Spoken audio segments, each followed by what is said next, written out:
Secondary school principals are warning of serious management challenges due to delayed disbursement of capitation funds. They say only 4,000 shillings per student has been released, far below the required 8,000 shillings for this term. The Ministry of Education was expected to have disbursed 28 billion shillings by this time, representing 50% of total capitation funds. A month after the school term began, only 14 billion shillings has been made available. As Emily Chebet reports, school principals have raised concerns about system failures, with some students not properly captured, leading to reduced disbursements for certain schools. The smooth running of secondary schools is at risk due to the slow pace at which the Treasury is releasing capitation funds. A week after the ministry announced the release of 14 billion Kenya shillings, school principals are reporting receiving far less money than expected.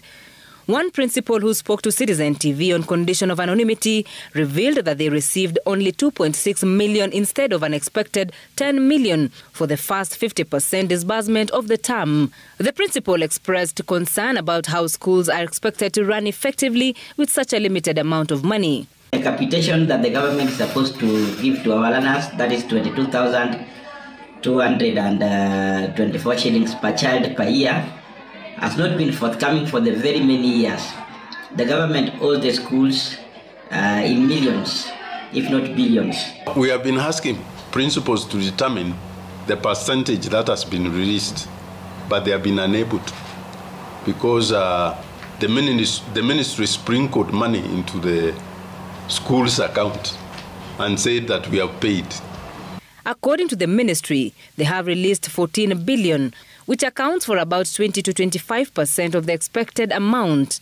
However, schools were anticipating 50% of this term, amounting to 28 billion Kenya shillings. Secondary school heads say the persistent delays and in many instances the release of less money without proper explanation of where the balances goes has seriously affected the normal running of schools. Including last year, the government just sent a paltry about 13,000 shillings to school. The rest, we don't know where it goes, and nobody seems to be asking questions anymore in this country. Everybody's terrified. I want to put it clear to the wananchi that the running of the schools in this country has reached a critical stage, and every parent must start taking care of their children in school. Capitation to schools, hakuna pesa huku. Mtu anatoa 10%, anasema ametuma pesa. 10% itanunua chokaa ama itanunua nini? School heads have also raised concern about what they have described as doctored Form 3 numbers, where the data of the Ministry of Education reflects fewer students than are actually enrolled in some schools.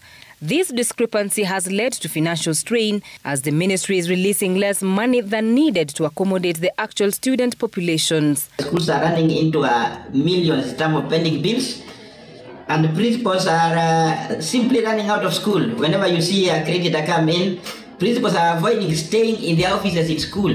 We can no longer stay in the offices in school because there is no money in school. Let the country know there is no money in school. Let the country know that the government is no longer funding education in schools. It is a dire situation. And as the ministry awaits Treasury to release the remaining amount for this term, public secondary schools in the country stare at a crisis where some are forced to overburden parents to ensure day-to-day running of the school.